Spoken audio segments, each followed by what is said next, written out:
Cornea and Anterior Segment Services at LV Prasad Eye Institute, Hyderabad. Let me start with a brief introduction about the indications of endothelial keratoplasty. We reviewed it at our center and found that aphakic corneal edema accounts to as much as 6% of all the cases. These have been treated with both endothelial keratoplasty and penetrating keratoplasty over the years with a higher number of EK, as can be seen in these figures. A recent paper revising the indications, which was published in 2020, shows that the incidence has slightly decreased, but it is still a very common cause necessitating surgical intervention. With this, I welcome all of you to our IC for today with our esteemed speakers. Dr. Mallikarjun Heraldi heads the cornea services at Shankara Eye Hospital, Shimoga. He will be talking to us on the patient selection and pre-op evaluation to do DSEC or DMEC and which IOL to choose. Dr. Siddharthan heads the cornea services at Shankara Eye Hospital, Coimbatore. They will be talking to us on EK and aphakia challenges and how to overcome them. This will be followed by Dr. Vineet Joshi, who is a consultant in the Cornea and Anterior Segment Services and Center for Innovation at LV Prasad Eye Institute, Hyderabad. And he will be taking us through EK with anterior chamber intraocular lenses. This will be followed by my talk, and then Dr. Hitesh Agarwal, who is a consultant in the vitreoretinal services at LVPI Hyderabad, who will be taking us through scleral fixated IOL. So we welcome you to the next 1 hour of this academic feast and hope you enjoy. Please feel free to ask any questions in between. Thank you very much. I'll hand over the stage to Dr. Mallikarjun now for his talk.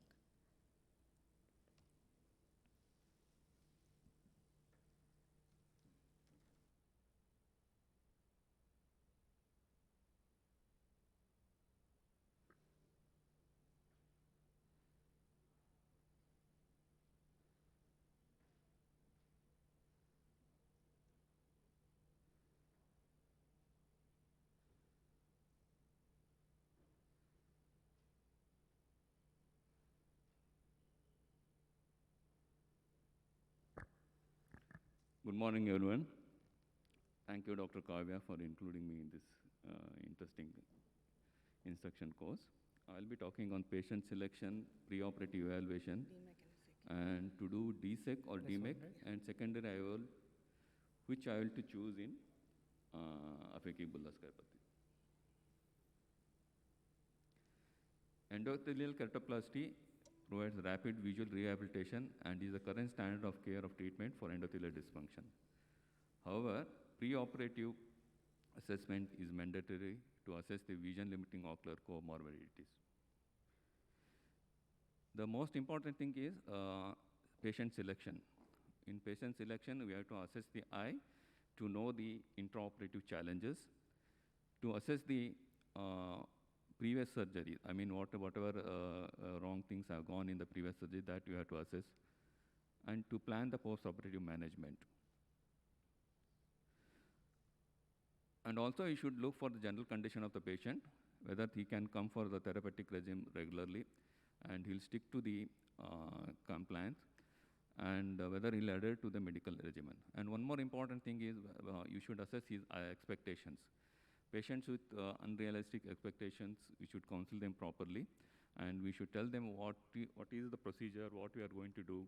And most of the patients, they compare with surgery means cataract surgery, and they expect a vision, very rapid vision, immediate post-operatively. So usually I have an animated video in my room, and I'll show them actually what exactly we are doing, and what is the expectations post-operatively. EK surgery in aphakic eye is more difficult due to because there is no support of the iris lens diaphragm. So in the beginners, the lens, the graft may dislocate into the vitreous. And most of the patients, they will undergo vitrectomy. The aphakic patient, most of them will undergo vitrectomy. If there is aphakia and vitrectomy, the eye tends to collapse during the surgery. That you have to keep it in mind.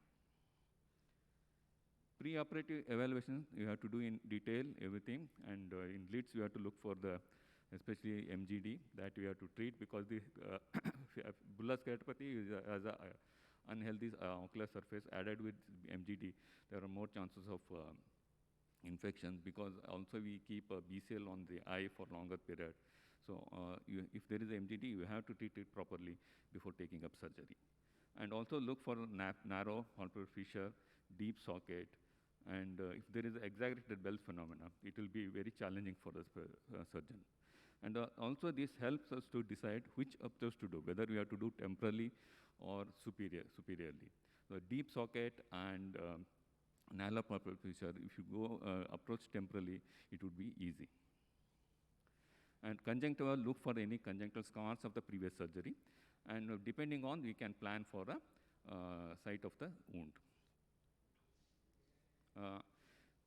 Recipient corneal status assessment is very, very important, especially in ABK. And one more wise thing is,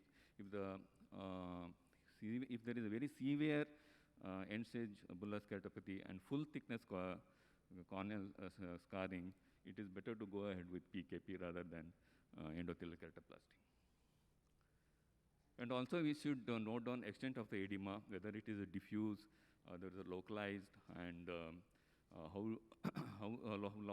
long-standing is the edema, because that would also help us to visualize the entry chamber during surgery. And if there is very severe edema, we can plan for some aids which will help us to visualize in the intraoperatively. Corneas with relatively good endothelium at the periphery will have less symptoms post-operatively because they will not have a bullae or edema post-operatively better. And also if the whole cornea is involved, it is better to do a large graft. And you have to note down the corneal vascularization, and it will help us to do intraoperative cautery to reduce the vascularization, and we can plan for a post-operative more potent anti-inflammatory or even immunosuppressions. And also you should counsel them, they need a longer follow-up. The assessment of entry chamber is very important. If there is a shallow entry chamber, it interferes with all the steps of the surgery starting from this section. And also it will lead to high vitreous pressure, which in turn leads to iris prolapse, vitreous loss, suprachoroidal hemorrhage, and sometimes graft may eject itself while doing surgery. And very critical examination is status of the iris in the ABK. You have to look for the iris defects, sectoral iridectomy, correctopia, whether there is a PI is present, whether there is irregular pupil. This would help us to plan for secondary IOL and also graft handling in the entry chamber. In case of previous failed graft, you should assess the previous graft size, graft attachment, and whether the graft hose interface you have to look for. And you have to do a dilated pupillary examination whenever there is a visibility. Sometimes these surprises may be seen, because although it is a aphakia, sometimes you have seen these surprises with IOL has gone down, and subluxated IOL, and CTR IOL complex subluxations. Preoperative investigations include anti-segment OCT, UBM, and B-scan. ASOCT will be very useful in previously undergone graft, because we can assess the graft host interface, and also we can plan which EK to do, whether to do DSEC or DMEC. And also you can look for the scarring of the cornea and edema of the cornea. How thick is the scar, and we can plan whether we should go with EK or PKP. Sometimes because of the cornea is not clear, sometimes we find these surprises, anaredia, and also antechamber angle of the structure of the antechamber also we can assess, and depending on we can plan the surgeries. UBM also helps for implanting secondary IOL. This is a one case. It has a good sulcus space here. So we can plan a sulcus fixated IOL before going to endothelial keratoplasty. And we can see paths and status of the PI, whether it is patent or not patent, whether there is any obliteration of the PI, we can assess. Sometimes in UBI, we can see these surprises like angle recession, subluxated PCIOL, angle closure, and iris cyst also. So if they are there, they are to handle them separately. B-scan is very important examination. Apart from knowing the posterior chambers, sometimes in aphakia we can see the dislocated graft in the vitreous cavity. Axial length you have to measure to know the, calculate the intraocular power. And also we can come to know whether the patient is myopic or hyperopic, because shallow AC and deep AC, it will be difficult to unroll the graft. And also we can assess whether there is an anterior microphthalmus. IOP measurement is very important, and whether there is any glaucoma, you have to treat it before going for a EK. And which IOL to choose? We have a lot of IOLs, secondary IOLs available now. We have sulcus fixated IOL in cases of intact sulcus, and iris fixated IOL if there is iris is in a good status, we can think of iris fixated IOL. And there are variety of scleral fixated IOLs available nowadays, and sutures, scleral fixated IOL, glued scleral fixated IOL, and recently M&A technique, and everybody is doing this technique and more enthusiastic of doing this M&A technique. And one of my co-speaker is talking about it in detail. And IOL is a mandatory to build a barrier to previous vitreous cavity for proper air bubble support and at the end of surgery. So any aphakic bullous keratoplasty, it is better to do a secondary IOL first, then go in for a endothelial graft. So whether to do DSEC or DMEC. DMEC is pushing the limits because we know what are the difficulties and how to overcome the difficulties, and training and all the surgeons has become more now. So more and more people are doing DMEC, and even they are doing in all the complicated patients DMEC. But the decision depends on the surgeon's experience and his competency. And both gives a good result, and the decision depends on the surgeon. And some of the conditions which will favor DMEC are absence of stromal scarring, deep AC, normal anatomy of the entry chamber, and presence of stromal scarring, shallow or irregular AC, complex anatomy of the entry segment, and posterior vitrectomy eyes will favor for DSEC surgery. This is a short video, but Dr. Kavya is talking about ABK with iris fixated IOL. But Dr. Kavya is talking in detail about it, and I'll stop here. Thank you for your patience here.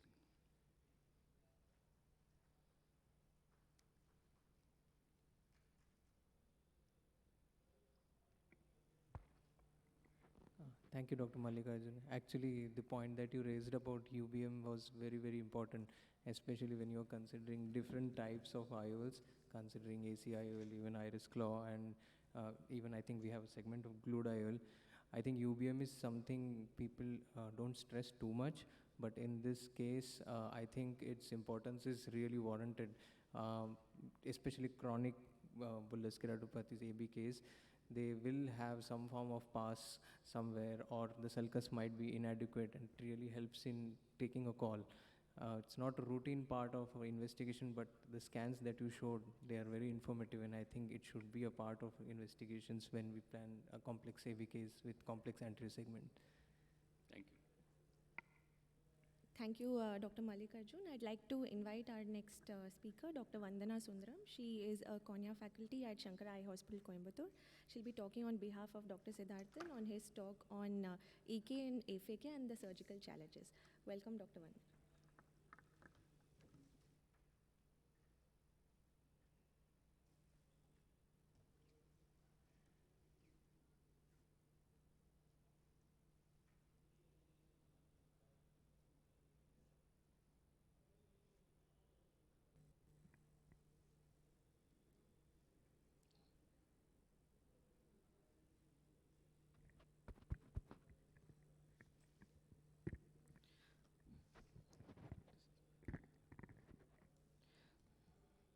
Good morning, and thank you for this wonderful opportunity. So, endothelial keratoplasty in aphakia, challenges and how to overcome them. So first, DMEC, as we know, is now the standard procedure for bullous keratopathy and other endothelial diseases. So what are the challenges in aphakic patients? Ideally, in DMEC, the IOL should be placed in the bag so that you have an iris IOL diaphragm. So this gives support and positive pressure, making the AC shallow during DM graft unfolding. In aphakia, first, there is no IOL iris diaphragm. And second, the eye is soft due to prior vitrectomy. Both these conditions make it difficult to unfold the DM graft due to lack of positive pressure and posterior support. Third, the postoperative air management also becomes difficult as the air tends to escape through the pupil into the vitreous cavity. So summarizing, there is no vitreous support in these cases, so manipulation becomes very difficult. There's no IOL support, or the IOL iris diaphragm is absent. There's negative suction due to the pupillary opening, and there's no tamponade effect, leading the air to enter into the vitreous. So how to overcome these challenges? Number one, in patients with absent capsular support, alternative is an anterior chamber IOL. It's a very simple technique, but it's associated with increased risk of endothelial cell loss, injury to the angle structures leading to pars formation, and also other complications such as secondary glaucoma, chronic inflammation, and cystoid macular edema. So we have to create a barrier behind the iris. So this can be done either in the form of iris claw lens or iris sutured, or the IOL suture to the iris, or a scleral fixated IOL. So all these AC IOL complications can be avoided by using either a iris sutured, iris fixated, or a scleral fixated lenses, which will allow the IOL to be placed in similar anatomical position as the regular IOLs. The most important thing in DMEC is to make sure that the pupillary opening is as small as possible. So this can be obtained with the help of either a purse string pupilloplasty or a fourth row pupilloplasty. So what about scleral fixated IOLs and DMEC? So many variants of successful scleral fixation techniques have been developed, be it the Yamane technique, the glued IOLs, and sutured IOLs. However, all these have a common drawback because they need vitrectomy, and when combined with DMEC, there exists a potential space between the iris and the IOL. So through this potential space, there's always a chance for air to escape, and also there's a chance for the DM graft to escape through the potential space. And post-operatively, the air which is kept for tamponade also passes relatively unhindered into the posterior chamber. So this can also cause iridocorneal adhesions, severe ocular hypertension, resulting in less tamponade, and early post-operative DM detachments. Sutured SFIOL is also associated with high intraoperative bleeding, which may also extend the surgical time. Now coming on to iris claw and DMEC. So retrofixated iris claw lens, it clings to the iris at the periphery, and it pushes the iris diaphragm anteriorly in the center. So this will obliterate the potential space that exists in a case of a scleral fixated IOL. So a biconvex posterior iris claw lens allows the AC to shallow while unfolding the DM scroll, and this also acts as a barrier for the DM scroll through preventing its escape through the pupil. And this also allows a fast and safe opening and attachment of the DM graft. Also, post-operatively, there is a snug fit of the IOL and the pupil, so there's prolonged tamponade and successful attachment of the donor DM. So here we have a video of a 60-year-old gentleman, advanced glaucoma patient, multiple trapped shunt high myope with aphakia and corneal decompensation. Here you can see the DM graft is in AC, and just with a gentle tap, you can see the graft which is exited through the pupil into the vitreous. So replaying again, you can see just with a single tap, the graft entered the vitreous cavity. Somehow the end of the graft, we could see it at the PI edge, so it was retrieved. So after this, we placed the zero power iris claw lens, and then the DM graft was inserted. Just note that after placing the iris claw lens, the unfolding becomes so easy. With a single tap, the graft unfolded. And the patient is doing fine now at 2 years follow-up with a vision of 618 and a good specular count.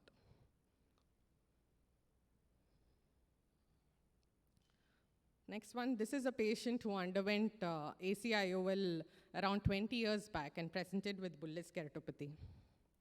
So plan in this case was to explant the IOL, place an iris claw, followed by DMEC. So here you can see a scleral section was made, followed by 2 side ports, and gently the anterior chamber IOL was explanted without damaging the iris. One side of the haptic was adhered, so it had to be cut and then explanted.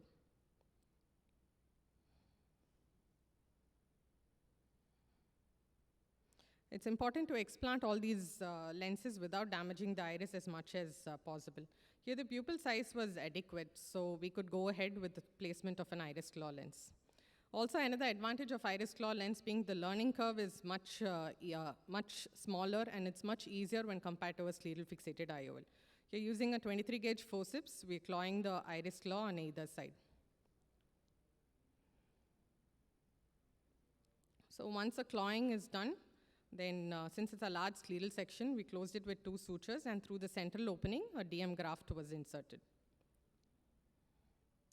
So after insertion, the section was again closed with the 3rd suture.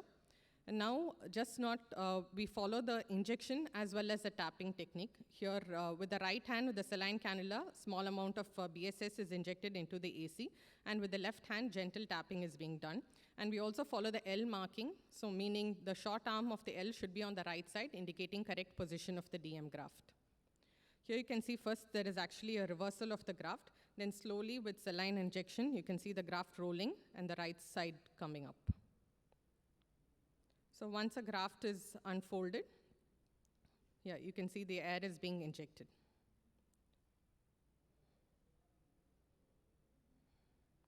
So patient is doing fine now. It's been 3 years post-op, and patient has a vision of 612. So what is the solution to aphakic bullous keratopathy with decompensated cornea?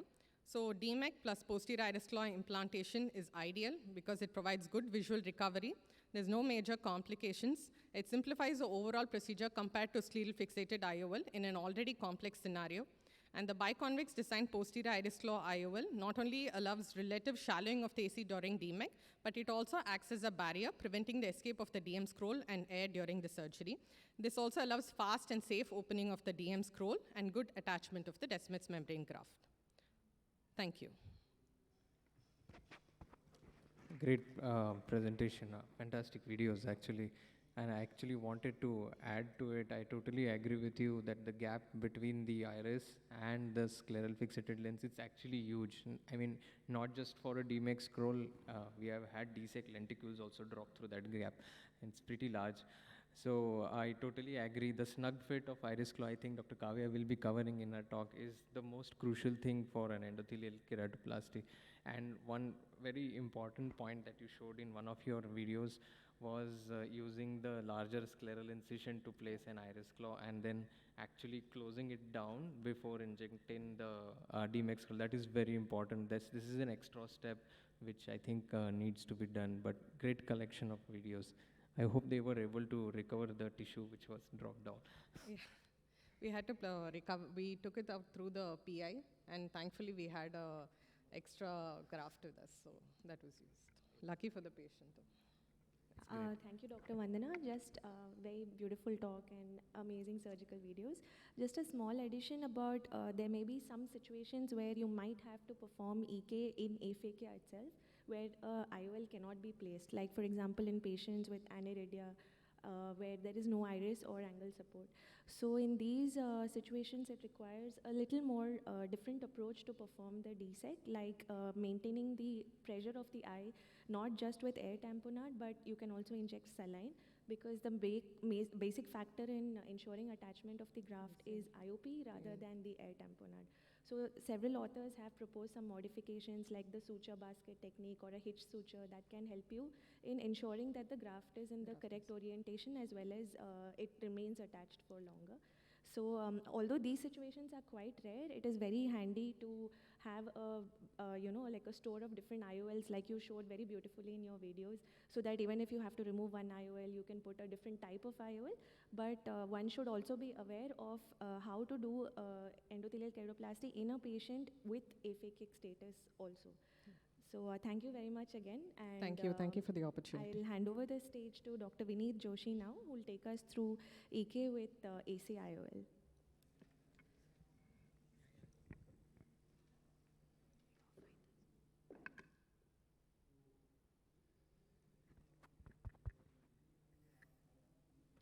Hi, thank you. So I'll be covering a part of anterior chamber IOLs and its aspect with endothelial keratoplasty. I'm Dr. Vineet Joshi. I'm faculty in Cornea Services, LV Prasad Eye Institute, and the clinical lead of Center for Innovation.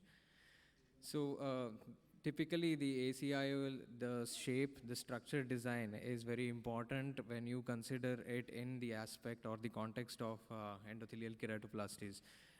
Why I say so is the design of the typical Kelman multiflex ACIOL, which involves a curved haptic with four corners of the haptics which need to be fixed into the angles or scleral spur to be exact. But what makes this situation unique is this curved haptic can actually be a problem where certain instrumentations during EK, like placing a sheets glide or putting an air cannula between the lenticule and the ACIOL, can be a little tricky. Also, in chronic bullous keratopathies, as I just mentioned, there are some situations where there are peripheral anterior synechiae, the space might be inadequate. So you have to properly clinically examine, as beautifully covered by Dr. Mallikarjun. The clinical pre-evaluation is very important to assess the space within the anterior chamber as well as in the sulcus. So typically, you will deal with two scenarios when you're talking about ACIOL and endothelial keratoplasty. One is if there is a pre-existing ACIOL and that leads to bullous keratopathy. So then you have to basically take a call whether you want to keep the same lens and go ahead with EK, whether that lens is the cause of EK, and then take a call whether it needs explantation or not. The second one is what I will be talking about is where you are going to consider ACIOL as the type, a choice of secondary IOL in a case of ABK along with endothelial keratoplasty. I'll be mainly covering DSECs. And just to show you one case, this was a 65-year-old lady where there was significant amount of pus superiorly, as you can see, from 10 o'clock to 2 o'clock. And here you can see that the corneal haze is quite, it's delimiting to consider a possibility of DMEC, and plus at this point of time, considering multiple iris shaffings, I think we try to avoid to go for an iris claw in this particular setting. And the tricky part here was how to place the ACIOL and how to size the lenticule and decenter it slightly. So as you can see here, she had the signs of PBK, and as you can see in the lower image towards the right hand corner, there is the superior pus which is encroaching onto the iris. Probably that was the cause of the endothelial decompensation. So exactly as I mentioned, in this case, we place the ACIOL obliquely from 10 o'clock to 4 o'clock and decentered the lenticule so that at least 2/3 of the center of the lenticule comes into the visual axis, but we had to decenter it slightly low and undersize it to 7 millimeter compared to the routine 8 millimeter dimension. The patient did well. She was one-eyed, but at the end of 1 month, she actually did well with a vision of 21-25 with a slightly higher cylinder. But she had ambulatory vision, and I think the plan worked for her in that case. Talking about another scenario is, again, this one patient with aphakic bullous keratopathy. Now, this patient was again one-eyed. She had very good vision with aphakic glasses, but unfortunately, she landed with aphakic bullous keratopathy. Now, what happened here is that the iris support is actually good, and I tried to place the retropupillary iris claw as shown in the previous talk by Dr. Vandana. That was my first choice, but the haptic broke, and at this points of time is where you really need an ACIOL. So for an ACIOL, what is important is you should have adequate space in anterior chamber, release if any peripheral anterior synechiae if present. Always make sure to have a PI made inferiorly because you never know the air bubble dynamics. If the bubble goes posteriorly, there can be a pupillary block, and then things become messy because the ACIOL might come anteriorly and touch the DSEC lenticule. All the 4 haptics should be fixed deep within the angle into the scleral spur, and it should fit snugly so that there are no easy movements or easy rotatory movements for the same. Use a sheets glide or a Bussin's glide. Make sure that it passes above the optic of the ACIOL. Sometimes if the ACIOL optic is stuck within the pupil, it is a bit difficult to place the sheets glide. And the most important part is passing the air cannula carefully between the lenticule and ACIOL after insertion. A smaller air bubble is justified because the space inside is limited, and it also helps you to maneuver the lenticule in the center. And avoid any forceful injection of air because that can lead to bubble escaping posteriorly and anterior migration of ACIOL. So I'll just run you through the steps that what happened in the surgery for this patient. So I had planned to do an iris claw in that patient, but while enclavating the first claw, you can see it was a bit traumatic, and the one arm of the iris claw kind of twisted and it broke. So you shouldn't proceed if the lens is damaged in this way. So I went ahead to do desmetorexis under visco OVDs, and had to extend the incision slightly to make sure we had to put ACIOL. You would need an approximately 5.5 to 6 mm of an incision here, and make sure the vault is in correct direction. And when you insert it, usually the lower haptic will tend to come out through the main incision. Now here is the main thing. You have to adjust all the four the haptics perfectly in the angle. Make sure that none of that haptic gets stuck in superior incision. And why I'm stressing this point, I'll show you in the next case. So make sure that the pupil remains round and the fourth haptic is also inside the angle. So after washing the visco, make sure that the sheets glide is inserted above the ACIOL, and with the routine steps of preparing the DSEC lenticule, we used hyaluronic, we used a thicker viscoelastic here so that it's easier to wash out after the insertion of DSEC lenticule. So avoid thin lenticules here because they will lead to extra manipulations. You want to avoid that kind of cyst. At the same time, avoid very thick lenticules which will go and touch the ACIOL. So this is the most crucial step. Go slowly till the center between the lenticule and ACIOL, and once you reach the center, just inject a small air bubble. That should take care of most of the things. And you have to secure the incision very well because it will be a larger incision since you are putting an ACIOL. And you can center it, may even cover the inner lip of an incision with the lenticule to avoid any further escape, and that actually solves the problem. A patient did pretty well, and vision actually improved to 20/80 at the end of 6 months. So the main challenge is why you should think twice before putting an ACIOL is the same that I have been telling, that fixing all four haptics can be difficult in patients with chronic ABK or PVK. So rotation can be cumbersome. It can lead to bleeding inside the anterior chamber. And if it gets trapped in surgical incisions, the ACIOL can get tilted, or if you touch or the air cannula in between the haptics, it can be problemsome.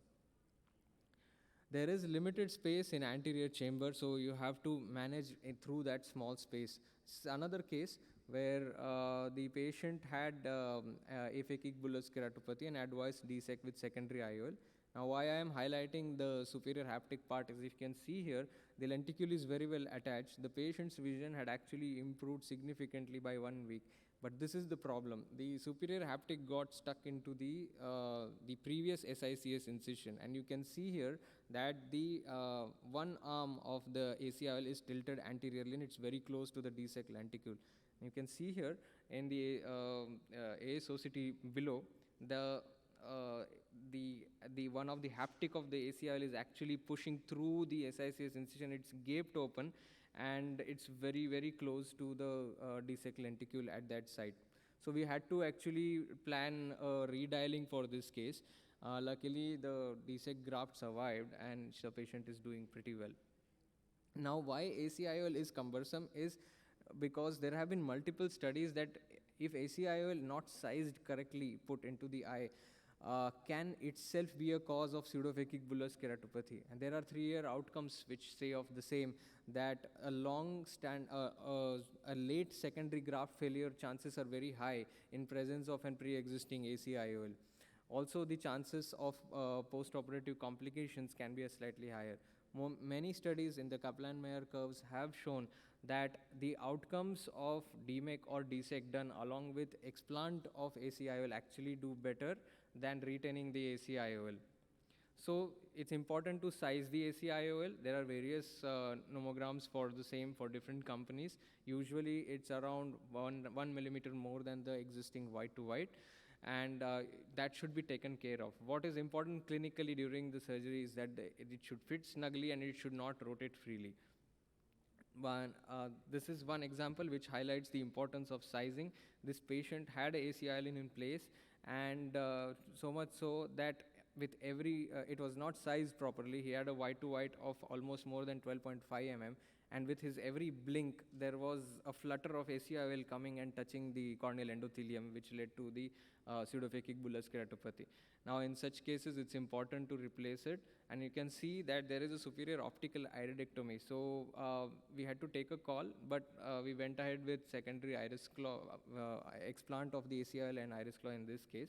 So I'll quickly show you few steps of the same, and so now you can see here the ACIOL is so freely movable. That is now how it should be. So it was probably undersized. Maybe the eye was myopic, and it comes out pretty easily. And when you remove the ACIOL, look for all its parts. If it is fully intact, if any of it is missing anywhere, you need to remove it because they can get dislodged within the sulcus. So I placed iris claw. Kavya will be covering the details of the technique of iris claw and its advantages. It was slightly difficult because we had to decenter it upwards so that it covers the visual axis and avoids any aphakic gap through the superior area. And the remaining steps were done similar to any other DSEC procedure. So the iris claw really held well in this case. Basically, because of the superior iridectomy, the iris it was tending to tent up, so the iris claw kind of helped it hold it downwards and create a sufficient space in anterior chamber to maneuver the DSEC graft. So the patient did well. The vision was slightly on lower side because he had a VH at 1 week, which is still resolving. This is a recent case that we did. But overall, the anterior segment is clear and the cornea is clear. So likely the vision will improve over a period of few weeks. So the take-home message is that ACIOL with EK is a complex scenario. It involves meticulous manipulations of the DSEC graft and air bubble. Chances of late secondary graft failure are still high, and appropriate sizing is very important, otherwise it can lead to a pseudophakic bullous keratopathy. Anterior segment has to be normal. If it is normal and in young patients, you should first think of an iris claw. ACIOL should be always kept as a second choice. Thank you.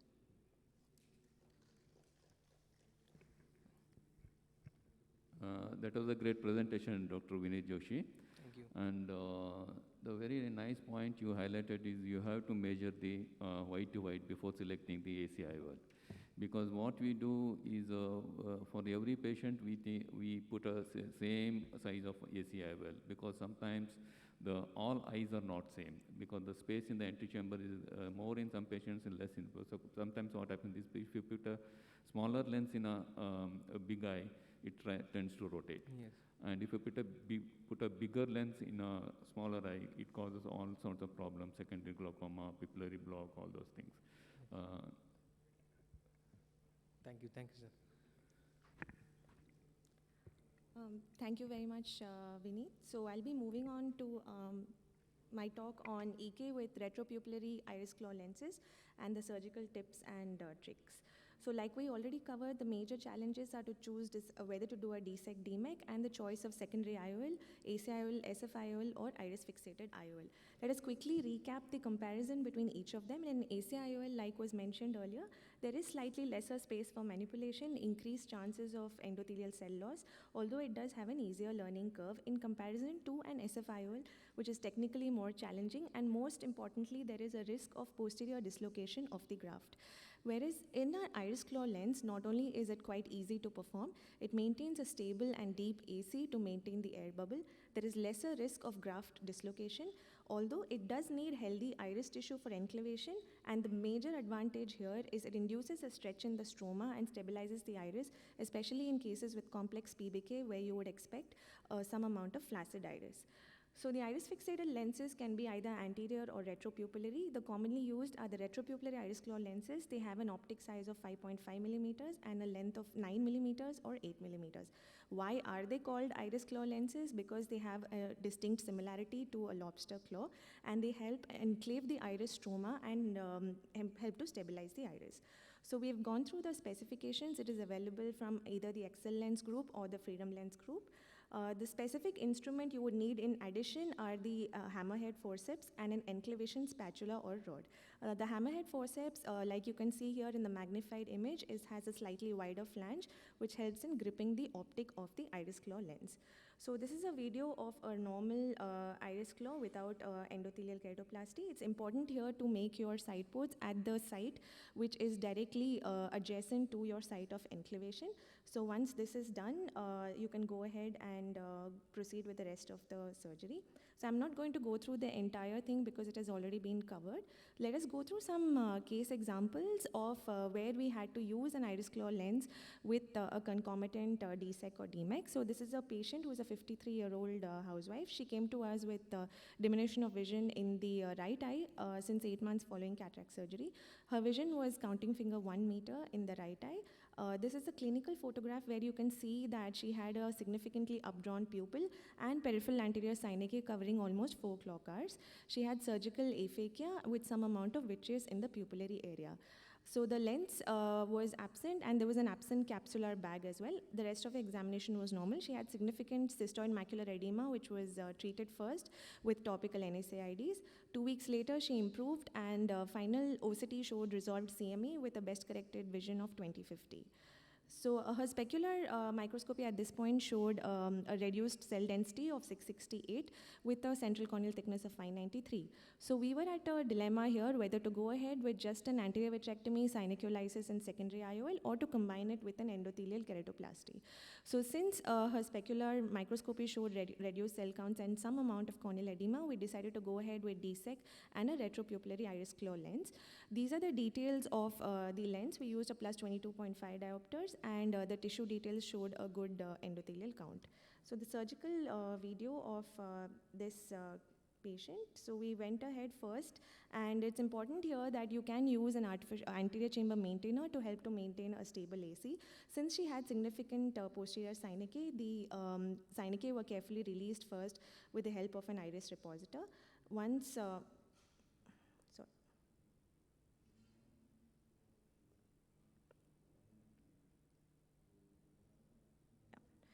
So once the synechiae are released, it is important that at this time to avoid any significant damage to the iris tissue, because any amount of iridodialysis can come in the way of implanting an iris fixated lens. So after this, we went ahead and did a check.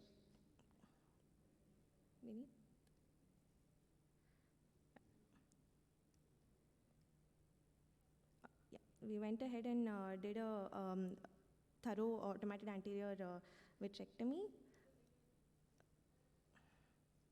No, go. Come out of the PPT and directly show. So the iris claw lens was then implanted. The side ports were made. The surgical challenge over here was that since it was an updrawn pupil, it was very difficult to correctly orient the lens.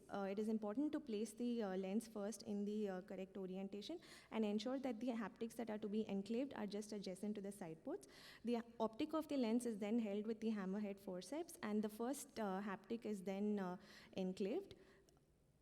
The angle over here was slightly difficult because we had to use a temporal incision to avoid the superior section due to the presence of the peripheral anterior synechiae. Once the first haptic is enclaved, you can check the stability by making sure that the iris stroma also moves with the movement of the optic, and then inject some more viscoelastic.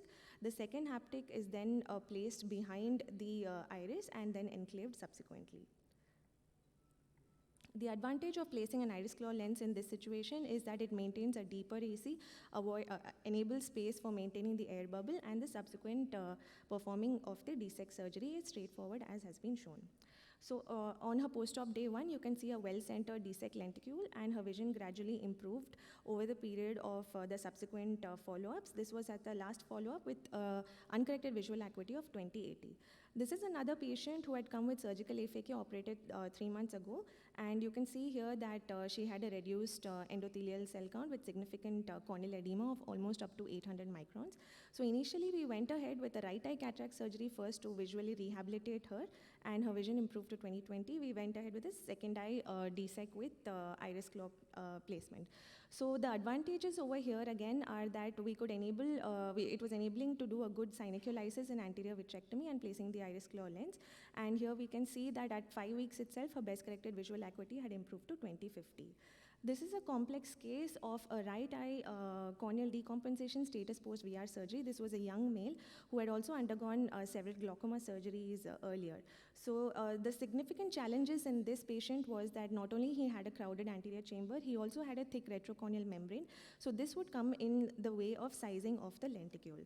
So over here, the important thing that we had to remember was not only to place the iris claw lens correctly, but also to do a good vitrectomy and to clear the retrocorneal membrane. The size of the lenticule should be decided only after clearing and cutting out the retrocorneal membrane, measuring the available space you have, and then refine the lenticule accordingly. So once this is done, the rest of the surgery is straightforward and you can go ahead. Here the retrocorneal membrane was also so thick that we had to go ahead and cut it with the help of a Vanna scissor. So this patient did very well, as you can see here, and on day 10 his vision had improved to 23/20. So while we are talking about DSEC being easier to manipulate and unfold in complex eyes and risk of posterior dislocation of the graft is lesser, it is not very difficult to do DMEC as well, although it does need a certain amount of expertise. However, in patients with a very clean anterior chamber like this with a good iris structure and decent visibility, you can go ahead and plan a DMEC with an iris claw lens. So this is a patient with pseudophakic bullous keratopathy, initially planned only for DMEC surgery, but intra-op we noticed that she had a very tilted and subluxated PCIOL. So we went ahead and had to explant the previous PCIOL, do a vitrectomy, and then go ahead with placing the iris claw lens. So this is the step showing the explantation of the PCIOL, and after suturing the incision with an initial cross suture, performing the vitrectomy, placing the iris claw lens. The technique over here for doing the DMEC is standard, except that the surgical challenges you might face are if you have a very shallow or a very deep AC, presence of any residual vitreous in the AC, so these should be taken care of. Once the DMEC graft is injected, the unfolding is done. The presence of a stable iris diaphragm ensures that the graft is not dislocated posteriorly.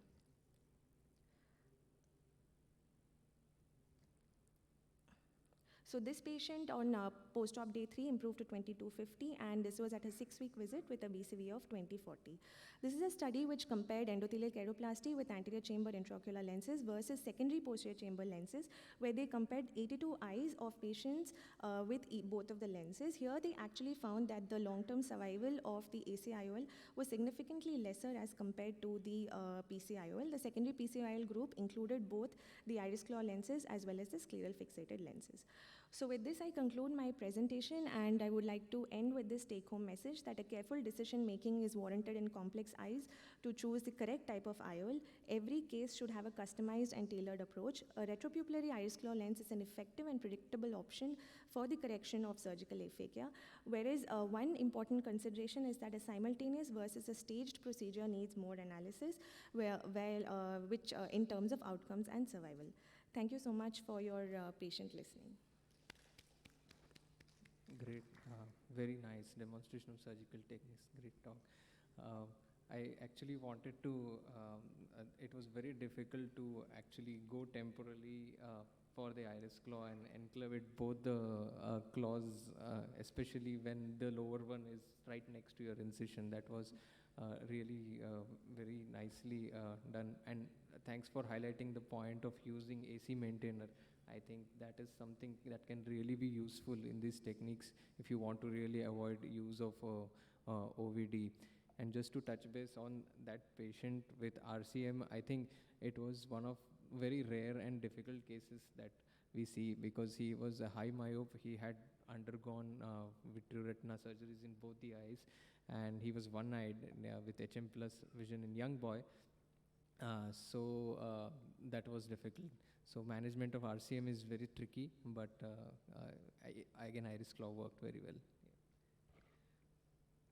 Thank you very much. Yeah. So we are running short of time here. So for the next talk on flanged IOL or scleral fixated IOL, screen share.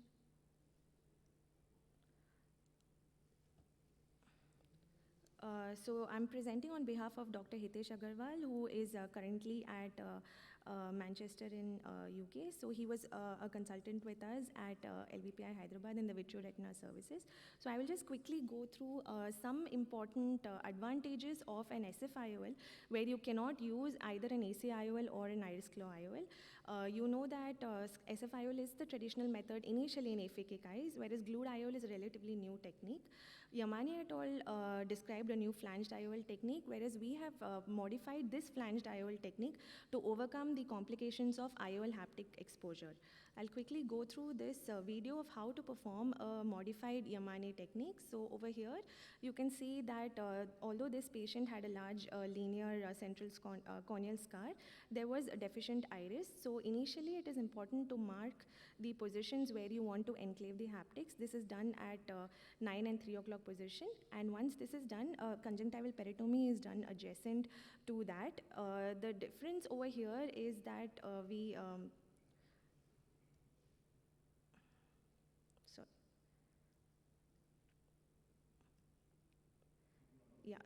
an anterior chamber maintainer is again used, and once this is done, a superficial scleral flap is made at the particular mark. So you can see here that a 2 millimeter mark is first taken adjacent to the limbus, and then below that in the directions following the direction of the haptics. A scleral flap helps in avoiding the extrusion of the IOL optic. The introduction of the IOL again is done through a clear corneal incision, and a clear corneal incision is made with the help of a keratome. The advantage of this modified technique is that you do not need a larger incision like an SICS tunnel. A 3-piece IOL can be placed with the help of a foldable lens injector. Once this is done, the haptics are exteriorized. A scleral fixated IOL can be safely combined with both a DSEC as well as a DMEC and a penetrating keratoplasty as well in cases of very advanced pseudophakic bullous or aphakic bullous keratopathies.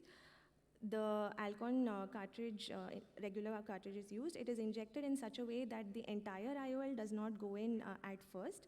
Once the leading haptic is entered, a 26 gauge needle is then used to enter into the AC via one of the scleral tunnels on one end of the haptic.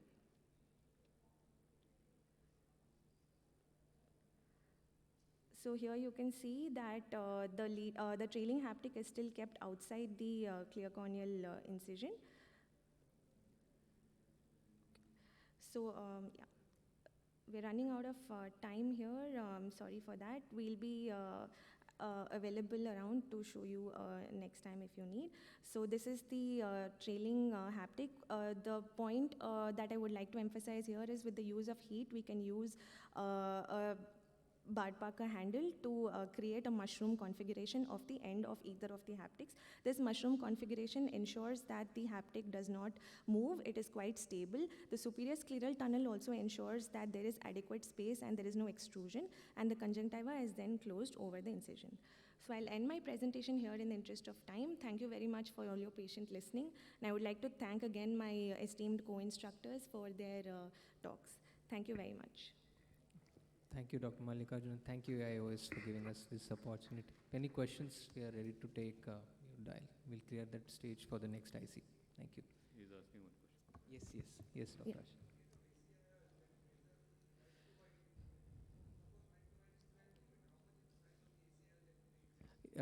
The nomograms say that you can take AC white to white more plus 1 millimeter, but there are different nomograms for different companies. But usually you can go with white to white plus 1 millimeter as the accurate sizing. Okay. Thank you very much.